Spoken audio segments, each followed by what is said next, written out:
अजमल ने अचानक रुकती हुई गाड़ी पर एक नज़र रियर व्यू मिरर में डाली तो उसकी नज़रें बारान खान से टकराईं।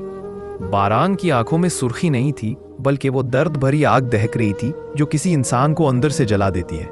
पसीने के नन्हे नन्हे कतरे उसकी पेशानी पर नमूदार थे, जैसे वो किसी अंदरूनी जंग लड़ रहा हो। अजमल ने धड़कते दिल के साथ हिम्मत करके आहिस्ता से कहा, साहब सब खैरियत है? मगर बारान खामोश रहा। उसकी नज़रें खला में अटकी हुई थीं, जैसे कोई पुराना जख्म दोबारा से ताज़ा हो गया हो। चंद लम्हे की खामोशी के बाद बारान ने अपना हाथ माथे पर रखा और टूटे हुए लहजे में बोला, रोशनी, इससे बात करना ज़रूरी है, वरना ये दिल फट जाएगा। अजमल ने कुछ ना कहा, बस आहिस्तगी से गाड़ी दोबारा स्टार्ट कर दी। शहर की रोशनियां सड़क पर बहते आंसुओं की तरह फैल रही थी और गाड़ी के अंदर एक ऐसा सुकूत था जो किसी तूफान से पहले की खामोशी जैसा लगता था। अजमल ने गाड़ी दोबारा स्टार्ट की और सड़क पर डाल दी, मगर उसके दिल में अजीब सा बोझ उतर चुका था। वो अपने मालिक के चेहरे पर छाई हुई वो कैफियत भला नहीं पा रहा था जो अल्फाज से ज्यादा खामोशी बयान कर रही थी। बारान खान ने सर सीट की पुश्त से टकाया हुआ था, मगर आंखों की सुर्खी और अंदर का तूफान किसी भी लम्हे बाहर आने को तैयार लगता था। उसकी मुट्ठी सख्ती से बंद थी, जैसे जब्त के तार टूटने न दे रहा हो। कुछ फासले पर सिग्नल पर गाड़ी रुकी तो अजमल ने एक लम्हे के लिए हिम्मत जमा की।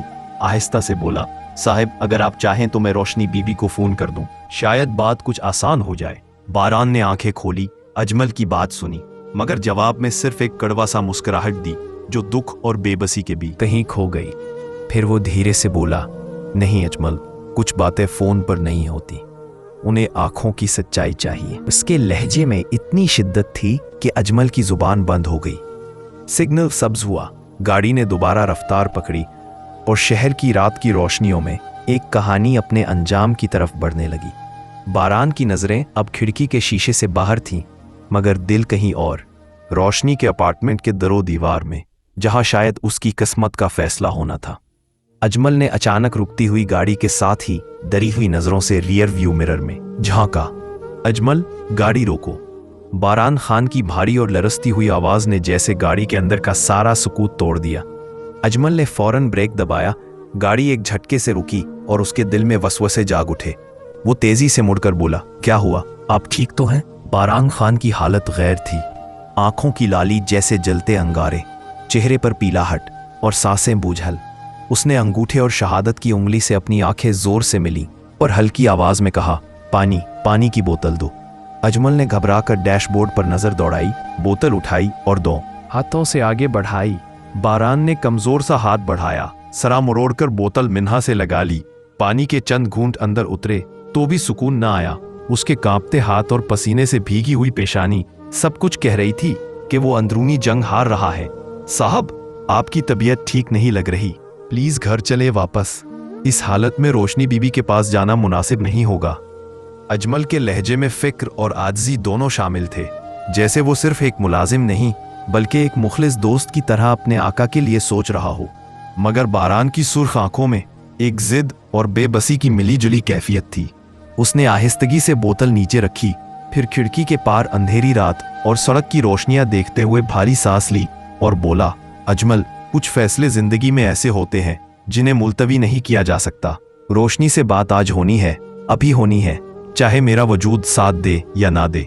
ये कहकर वो सीट की पुश्त से डग गया, जैसे खुद को संभालने की आखिरी कोशिश कर रहा हो, और अजमल खामोशी से ड्राइविंग सीट पर बैठा रहा, दिल ही दिल में दुआ करता कि रात का ये सफर किसी बड़े तूफान में न बदल जाए। गाड़ी के अंदर का माहौल भारी होता जा रहा था। बारान खान के हाथ कांप रहे थे, आंखों की सुर्खी जैसे अंदर के लावे को जाहिर कर रही थी, हर सांस जैसे उसके वजूद पर बोझ बन रही थी। अजमल के लिए ये मंजर नाकाबिले बर्दाश्त था। उसने दोबारा इल्तजा की, साहब, प्लीज वापस चले, ये सफर आपकी हालत के लिए ठीक नहीं। अचानक बारान ने अपने जलते हुए हाथ से सीट को जोर से पकड़ा और गहरी टूटी हुई आवाज में कहा, अजमल, गाड़ी रोको। अजमल के हाथ कांप गए, फौरन ब्रेक दबाई। गाड़ी एक झटके से रुक गई। चंद लम्हे बारान खामोश रहा, फिर उसने सर उठाया। आंखों की सुर्खी अजमल की नजरों से मिली और वो बोला, रोशनी के पास नहीं जाना, गाड़ी मोड़ो खान हवेली की तरफ। अजमल हैरान रह गया। वो लम्हा भर को कुछ कहना चाहता था, मगर बारान की आवाज में वो हुक्म और वो टूटा हुआ दुख था जिसने हर सवाल को दबा दिया। जी साहब, अजमल ने आहिस्तगी से कहा और गाड़ी का रुख मोड़ दिया। अब गाड़ी रोशनी के अपार्टमेंट की तरफ नहीं बल्कि एक दूसरी सिमत बढ़ रही थी। सड़कें सुनसान थीं, बल्ब की मध्यम रोशनी गाड़ी की खिड़कियों से कटकर अंदर आ रही थी और माहौल में एक अनजाना खौफ तैर रहा था। बारान ने आंखें बंद कर ली, जैसे अपने ही दिल के तूफान को रोकने की कोशिश कर रहा हो, मगर अंदर की आग और भी भड़क रही थी। खान हवेली का रास्ता तवील और सुनसान था। अजमल को लग रहा था जैसे ये सफर किसी अंजाम की तरफ नहीं बल्कि किसी राज, किसी कहानी के नए बाब की तरफ जा रहा हो। और हवेली, वो जगह जहां बारान की जिंदगी के सबसे बड़े दुख और सबसे बड़े फैसले छुपे हुए थे, वो आज तक कभी इस हाल में खान हवेली नहीं आया था और ना ही इसकी जिंदगी में कभी ऐसी कैफियत ने उसे घेर लिया था। अजमल ने जब आका का हुक्म सुना तो खामोशी से असबात में सर हिलाया और गाड़ी का रुख हैदराबाद की तरफ मोड़ दिया। 2-3 घंटे के सफर के बाद जब वो शहर के दूधिया अंधेरों को चीरते हुए खान हवेली के बुलंदोबाला दरवाजे पर पहुंचे तो वहां एक खौफनाक सा सन्नाटा छाया हुआ था। रात गहरी हो चुकी थी। हवेली के बेशतर मकीन नींद की गहरी वादियों में जा चुके थे। सिर्फ पहरेदार दरवाजे पर खड़े थे जिन्होंने बारान खान को देखकर जल्दी से सलाम किया, मगर बारान ने उनकी तरफ निगाह भरकर देखने की भी हिम्मत न की, बस हल्का सा सर हिलाया और अंदर बढ़ गया। दाखिली दरवाजे से दाखिल होते ही वसी हॉल कमरे की खामोशी ने इसके अंदर के सुकूत को और गहरा कर दिया। मुलाजिम अपने क्वार्टर्स में जा सोए थे और वो तन्हा लड़खड़ाते कदमों से जैसे अंधेरों में अपना साया ढूंढ रहा था। वो जब्त जो वो कई दिनों से करता आ रहा था अब अपनी आखिरी हद को छू गया था। नशे और दवाओं ने उसके जिस्म और रूह को पूरी तरह अपनी गिरफ्त में ले लिया था। इसकी आंखों की लाली अब सिर्फ गुस्से की नहीं बल्कि टूटे हुए वजूद की गवाही दे रही थी। वो सीढ़ियों की तरफ बढ़ा, शायद इस नीयत से कि अपने कमरे में जाकर सुकून ढूंढे, मगर इसके कदमों में वो ताकत बाकी न रही थी। चंद ही जीने चढ़ने के बाद इसका जिस्म जैसे बोझ बन गया, सांसें बेरब्त हो गईं और एक धड़ाम की आवाज के साथ वो सीढ़ियों पर ही गिर पड़ा। पूरे हॉल कमरे में गूंजती वो आवाज इसकी तन्हाई और शिकस्त का ऐलान कर रही थी और हवेली की खामोश रात में वो मंजर किसी अलमिये का पेश खैमा लग रहा था। अगली सुबह सुलह का इम्तिहान था, मगर रात देर तक वो अपनी पसंदीदा किताबों में खोई रही। नावल के सफ़े पलटते पलटते उसे अचानक एहसास हुआ कि उसने रात का खाना नहीं खाया। भूख के मारे जब पीठ मरोड़ने लगा तो उसने किताब बंद की और कमरे से बाहर निकलने का सोचा। जैसे ही वो हॉल के करीब पहुंची, सामने का मंजर देखकर उसके कदम जमीन से जकड़ गए। सीढ़ियों पर बारान खान पड़ा था, वो बारान खान जिसे देखते ही सिला की रूह कांप जाती थी, जिससे वो बरसों की शादी के बावजूद कभी करीब ना हुई थी। उसकी आंखें बंद थीं, जिस्म ढीला और बिखरा हुआ, और वो नीम बेहोश सी हालत में सीढ़ियों के बीचों बीच गिरा था। सिला का दिल जोर से धड़का। एक लम्हे को उसने सोचा कि फौरन पलट जाए, कमरे की तरफ भाग जाए, मगर फिर निगाहें बारान के चेहरे पर टिक गईं। उसके सख्त और रौबदार खदोखाल आज कमजोर और बेबस दिखाई दे रहे थे। वो शख्स जो हमेशा सिला के दिल में खौफ जगाता था, आज उसके सामने टूटा हुआ पड़ा था। सिला के अंदर कुछ बदलने लगा। वही खौफ जो हमेशा उसे पीछे धकेलता था, आज दिल के कोने में छुपी मोहब्बत के सामने हार गया। आंखों में नमी उतर आई, कदम लर्जे मगर आगे बढ़ने लगे। वो आहिस्ता आहिस्ता सीढ़ियों पर झुकी और कपकपाते हाथों से बारां का शाना हिलाया। खान साहब, आपको क्या हुआ? ठीक तो है ना? उसकी आवाज खौफ और बेबसी के बीच कहीं अटकी हुई थी। बारां ने आंखें ना खोली, मगर उसके सांसों की बेरब्ती और चेहरे पर बहता पसीना सिला के दिल को काटने लगा। सिला के लिए यह लम्हा एक अजीब इम्तिहान था। वो शख्स जिससे वो हमेशा नफरत और डर के साये में जीती रही, आज उसके लिए उसके दिल में हमदर्दी जाग उठी थी। उसने पहली बार अपने दिल की सुनकर उसके करीब बैठना कबूल किया, और ये वो लम्हा था जहां कहानी का रुख बदलने लगा। सिला के दिल की धड़कनें तेज थीं, हाथ कांप रहे थे, मगर उसके कदम रुकने का नाम नहीं ले रहे थे। वो आहिस्ता आहिस्ता बारां के और करीब हुई और हिचकिचाते हुए अपने नाजुक हाथों से उसके शाने को सहारा दिया। बारां का बोझ उसके लिए उठाना आसान न था, लेकिन इस लम्हे सिला के अंदर की हिम्मत कुछ और थी। वो शख्स जिससे वो बरसों डरती रही, जिसकी आंखों की सख्ती ने हमेशा इसे खामोश रखा, आज उसकी कमजोरी ने सिला के दिल में दबे दबे जज्बात को जगा दिया।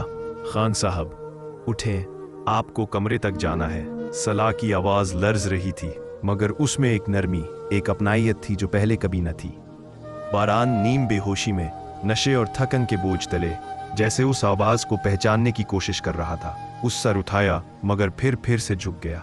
सलाह ने पूरी जान लगाकर उसे सहारा दिया। सीढ़ियों पर उसका हाथ थाम कर उसे कदम बे कदम ऊपर ले जाने लगी। इस रात सला के लिए हर लम्हा एक नया इम्तिहान था। वो खुद हैरान थी कि वो ये सब कर रही है। दिल में खौफ अभी भी मौजूद था, मगर इसके साथ एक अजीब सी हमदर्दी और नरमी भी जाग उठी थी। वो बारान के करीब रहकर पहली बार ये महसूस कर रही थी कि उसके अंदर भी एक इंसान है, एक ऐसा शख्स जो अपनी टूट फूट और दुख के नीचे छुपा हुआ है। जब वो दोनों बमुश्किल कमरे तक पहुंचे, सला ने बारान को बेड पर लिटाया। इसके कपकपाते हाथों ने कंबल उठाया, पानी का गिलास रखा और कुछ देर खामोशी से उसे देखती रही।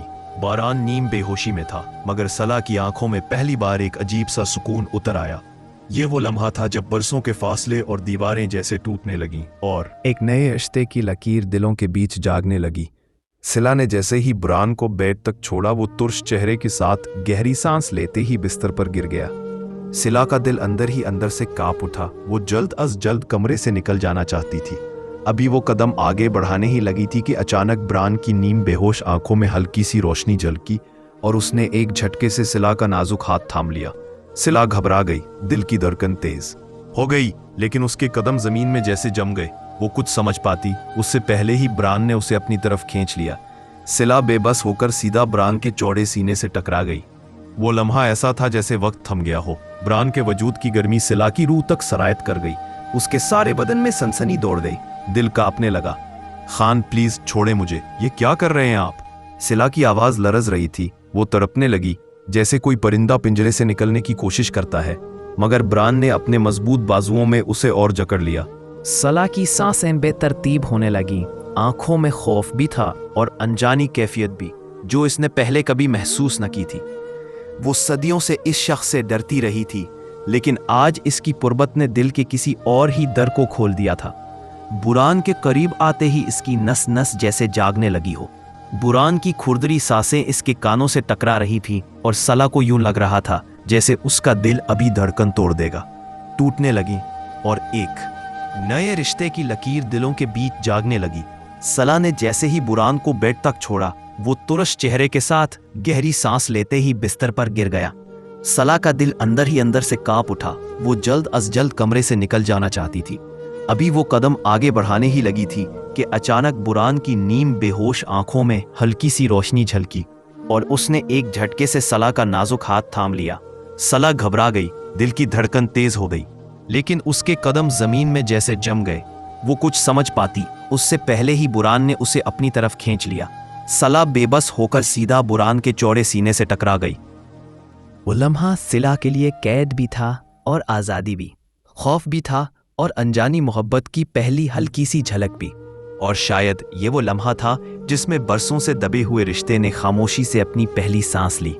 सिला की धड़कनें बेकाबू थीं, उसका वजूद जैसे किसी अनजाने तूफान में घर गया था। वो मुसलसल हाथ छुड़ाने की कोशिश कर रही थी, मगर बुरान के बाजुओं की गिरफ्त ने उसे कैद कर रखा था। सिला के लब कपकपाते हुए बार बार यही कह रहे थे, खान प्लीज छोड़ दीजिए, ये ठीक नहीं है।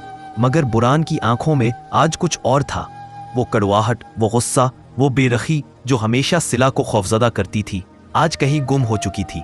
उसकी जगह एक थकन भरा सुकून और बरसों के बाद का खालीपन था, जो शायद सिर्फ सिला की मौजूदगी से भर रहा था। बुरानी की खुरदरी आवाज सला के कानों से टकराई। तुम्हें नहीं पता सला, तुम्हारी कमी ने मुझे अंदर से तोड़ दिया है। मैं भागता रहा, मगर दिल तुमसे कभी दूर नहीं गया। सला की आंखें नम हो गईं। वो लरसती हुई आवाज में बोली, लेकिन आपने तो हमेशा मुझे दूर रखा। मुझे वो इज्जत नहीं दी जिसकी मैं हकदार थी। बुरान ने आहिस्तगी से उसका चेहरा थाम लिया। सला का दिल धड़कने लगा, आंखों में खौफ और मोहब्बत एक साथ तैरने लगे। वो उसके करीब झुककर सरगोशी में बोला, हाँ गलती मेरी थी, सजा तुमने भुगती, मगर आज तुम्हें छोड़ने का हौसला नहीं है। सला की मज़ाहमत आहिस्ता आहिस्ता कम होने लगी। उसके दिल में खौफ के साथ साथ एक अनजाना सा सुकून भी उतरने लगा। वो खुद से सवाल करने लगी कि क्या ये वही शख्स है जिसने हमेशा उसके दिल को जख्मी किया, या ये कोई नया बरान है जो पहली बार अपनी असल दिखा रहा है। सला की धड़कनें बेकाबू थी, उसका वजूद जैसे किसी अनजाने तूफान में घर गया था। वो मुसलसल हाथ छुड़ाने की कोशिश कर रही थी, मगर बरान के बाजुओं की गिरफ्त ने उसे कैद कर रखा था। सला के लब कपकपाते हुए बार बार यही कह रहे थे, खान प्लीज छोड़ दीजिए, ये ठीक नहीं है। मगर बरान की आंखों में आज कुछ और था। वो कड़वाहट, वो गुस्सा, वो बेरुखी जो हमेशा सिला को खौफजदा करती थी, आज कहीं गुम हो चुकी थी। उसकी जगह एक थकन भरा सुकून और बरसों के बाद का खालीपन था, जो शायद सिर्फ सिला की मौजूदगी से भर रहा था। रात का हर लम्हा सिला के लिए भारी था। उसने कभी सोचा भी ना था कि जिस आदमी को वो हमेशा से अपना दुश्मन समझती रही, वही अचानक इतने करीब आ जाएगा। सिला की रोने की आवाज बुरान के कानों में पड़ रही थी, मगर उसने उसे सुना अनसुना कर दिया। उसके दिल पर उस वक्त अक्ल का नहीं, सिर्फ जज्बात का कब्जा था। अगली सुबह जब सूरज की पहली किरणें हवेली की खिड़की से अंदर दाखिल हुईं, तो सिला की आंखें नींद और आंसुओं से बोझल थीं। वो एक कोने में बैठी कांप रही थी और उसके दिल में अजीब सा खला था। उस रात ने उसकी जिंदगी का रुख बदल दिया था। बुरान जो रात भर जज्बात की शिद्दत में बहता रहा, सुबह जैसे अपने बोझ तले दब गया। उसने आहिस्ता से सिला की तरफ देखा, मगर उसकी आंखों में वो बातें थीं जिन्हें वो बयान करने की हिम्मत नहीं रखता था। वो जानता था कि उसने एक ऐसी लकीर पार कर दी है जिसके बाद वापसी आसान नहीं। खामोशी से कमरे से उठा और हवेली की खिड़की से बाहर देखने लगा। आंखों के नीचे सियाह हल्के, चेहरे पर बोझलपन और दिल में अजीब सा नदामत। वो सोच भी नहीं पा रहा था कि गुज़श्ता रात इससे ये सब क्यों और कैसे हो गया। कुछ देर बाद बगैर किसी से पूछ कहे ब्रान ने अपना सामान उठाया और हवेली से निकल गया। दरवाजे पर खड़े चौकीदार को साफ हिदायत दी कि हवेली के किसी फर्द को इसके आने या जाने का इल्म न हो। वो नहीं चाहता था कि इसके अमल की भारी परछाइयां दूसरों पर गिरे। कराची वापस जाते हुए ब्रान के जहन में बार बार वो रात घूम रही थी। वो लम्हे जब सिला के आंसू उसके बाजुओं में बह रहे थे, वो लम्हे जब उसने अपनी जिद में सिला की बेबसी को नजरअंदाज कर दिया। अब ये सब याद करके उसके अंदर एक बोझ सा पैदा हो गया था। वो खुद से सवाल करने लगा, क्या मैंने अपनी जिंदगी की सबसे बड़ी गलती कर दी, या ये वो लम्हा था जिसने मुझे और सिला को पहली बार करीब कर दिया? मगर जवाब उसके पास नहीं था। वो सिर्फ इतना जानता था कि उस रात ने सब कुछ बदल दिया था, सिला के लिए भी और उसके लिए भी। कल रात वो रोशनी के पास न जा सका था। उसकी एक आदत थी कि वो हर नाराजी में जाकर उसे मनाता, मगर उस बार कदम बोझल थे। रोशनी के गुस्से का उसे अंदाजा था, मगर आज वो उसका सामना करने की हिम्मत नहीं कर पा रहा था। दिल में अजीब सा बोझ, आंखों में नदामत और दिमाग में मुसलसल उलझाव। जानता था कि रोशनी के हिस्से की मोहब्बत, उसका ध्यान, उसकी कुर्बत, ये सब वही चीजें थी जो वो बरसों से उस पर निछावर करता आया था। मगर कल रात अनजाने में, अनचाहे में, वो सब कुछ एक ऐसी लड़की को दे आया था जिसे वो कभी अपनी जिंदगी का हिस्सा समझने के लिए तैयार नहीं था। सिला का चेहरा, उसकी भीगी आंखें, उसकी लरजती ही आवाज, हर मंजर बार बार उसके सामने आ रहा था। वो चाहकर भी उन यादों को झटक नहीं पा रहा था। वो लम्हे उसे तकलीफ भी दे रहे थे और अंदर ही अंदर कोई अनजाना सा सुकून भी। ये मैंने क्या कर दिया? वो अपने माथे को, वो बार बार खुद से ये कहने की कोशिश कर रहा था कि ये सब एक गलती थी, एक कमजोरी थी, मगर दिल मानने को तैयार नहीं था। अब तक वो सिला को सिर्फ एक बोझ समझता आया था, एक ऐसी जिम्मेदारी जिसे वो कभी कबूल नहीं करना चाहता था। मगर पिछली रात के बाद एक हकीकत इस पर खुल गई थी। सिला इतनी बुरी नहीं है जितना वो सोचता था। उसकी खामोशी, उसका डर, उसका हर आंसू, सब कुछ एक ऐसी सच्चाई बन गया था जिसे वो नजरअंदाज नहीं कर सकता था। उसका दिल चाहता था कि सब भला दे, मगर सिला के मासूम चेहरे की झलक उसके जहन से नहीं हट रही थी।